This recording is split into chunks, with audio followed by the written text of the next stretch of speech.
Thank you for your kind introduction. Hello, everyone. My name is Takashi Kaneta. Today, I would like to talk from the view of construction management. I belong to Department of Architecture, but in Japan, Department of Architecture includes engineering as well as architect school. My background is construction engineering and management. I have been watching the behavior of Japanese construction industry and especially Japanese general contractors. How do you feel about Japanese construction industry? It may be old-fashioned or conservative. It is local and it is not global. It is labor-intensive industry. It is not innovative. I agree with those opinions, but is it bad? Is it wrong? I don't think so. If we compare them with global big tech or GAFA, Google, Apple, Facebook, and Amazon, we can find similarity among them. Many people think they are completely different, but today, in discussing happiness or well-being, I would like to show my analysis. Japanese construction market is so big. It is number 3 in the world, following the United States and China. Please look at this picture. This picture shows about Japanese construction market. And the construction investment was at the peak in fiscal year 1992, but it decreased to about 410 billion US dollars in 2010. And now it is about 500 to 600 billion US dollars. It occupies about 16% of gross domestic product, GDP of Japan. And the number of builders is about 470,000 in 2015. It decreased by 22% from 1919.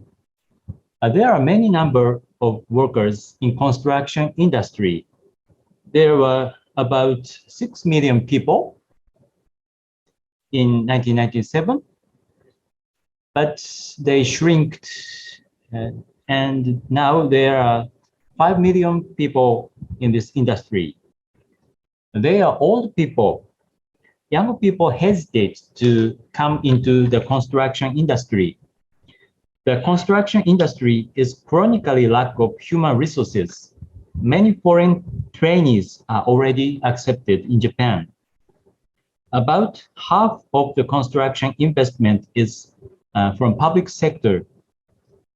The government and local authorities will increase the construction investment to support the construction industry and workers when the economic condition is bad.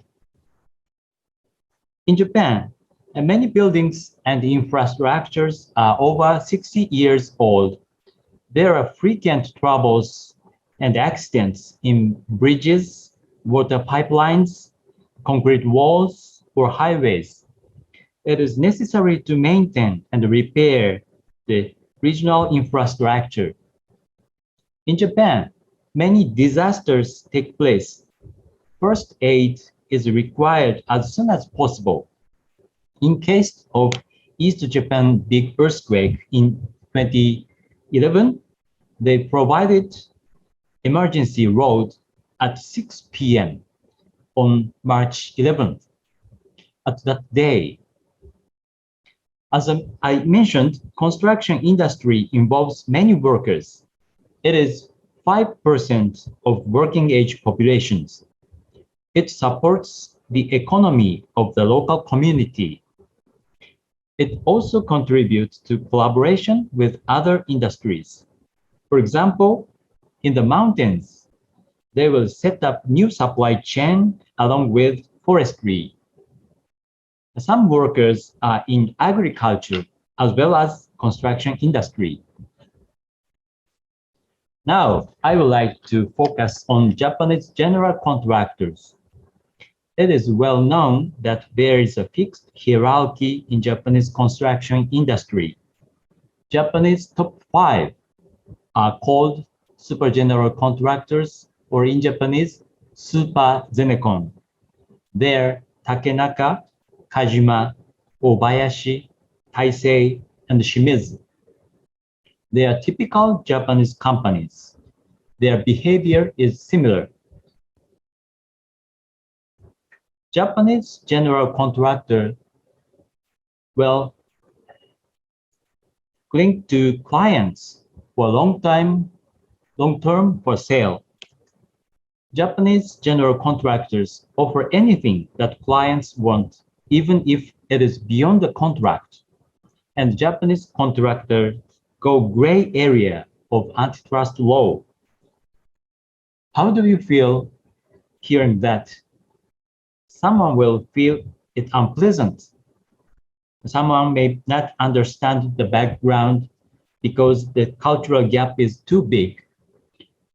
However, such business culture have been accepted in Japan. It has been normal in Japan, and most of the people were happy. Next, I will talk in detail comparing with big tech. Japanese general contractors have close and long-term relationship with clients. It creates a relationship of trust beyond contracts. Clients can trade with general contractors without contract, even if there are mutual trust. These are pictures of Kyoto University clock tower.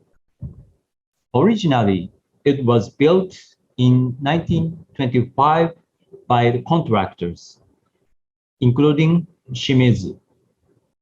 Then it was reformed and converted to the Memorial Conference Facility in 2003 by the contractors, including Shimizu. Shimizu appeared both years.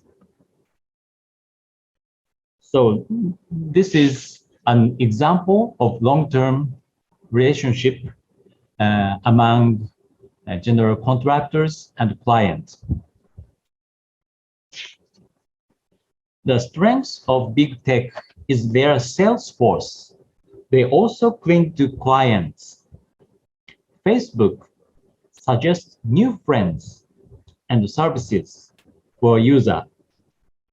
In Google search, options are shown based on the past search. And Amazon suggests more products and services related to items in my shopping cart.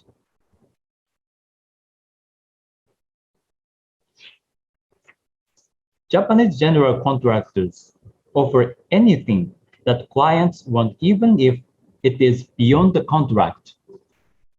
Total price and the completion date of the construction is fixed despite the risk. The price is promised in lump sum contract, and cost overrun is not permitted. So the general contractor must finish the construction work without delay, and the client has no risk about the construction works. We are promoting research and development on cost management. For example, we can obtain detailed cost data from building information modeling. From building information model, we can obtain detailed data of design. Then we can convert them into cost data in this worksheet. And this figure shows the original design for Olympic Games Stadium. Tokyo Olympic Games were held in this year. It was in severe condition, but the Prime Minister Mr. Suga kept the promise with International Olympic Committee to operate the Olympic Games. I feel something in common between the actions of Mr. Suga and the Japanese general contractors. It is not permitted to break a promise, even if the conditions and the environment have changed. Big tech also offer anything that clients want. There are competitions among the options offered by the suppliers. So we can choose the best thing, the cheapest one and the quickest one, and the item will be delivered to us without shipping charge. And Japanese general contractors often go gray area of antitrust law. These are pictures concerning the violation of antitrust law, obstruction of bidding, and cartel often take place in Japanese construction industry. But I think big tech is innovative. Yes, really, it is innovative, but it is not always green. For example, Apple forced developer of application to obey App Store review guideline. It was not fair trade. So Japanese Fair Trade Commission instructed Apple Inc. to recover the condition. Amazon controlled the Amazon marketplace pricing. If it is true, it is not fair trade. Facebook has eaten the competitor Instagram into Facebook and Meta Group.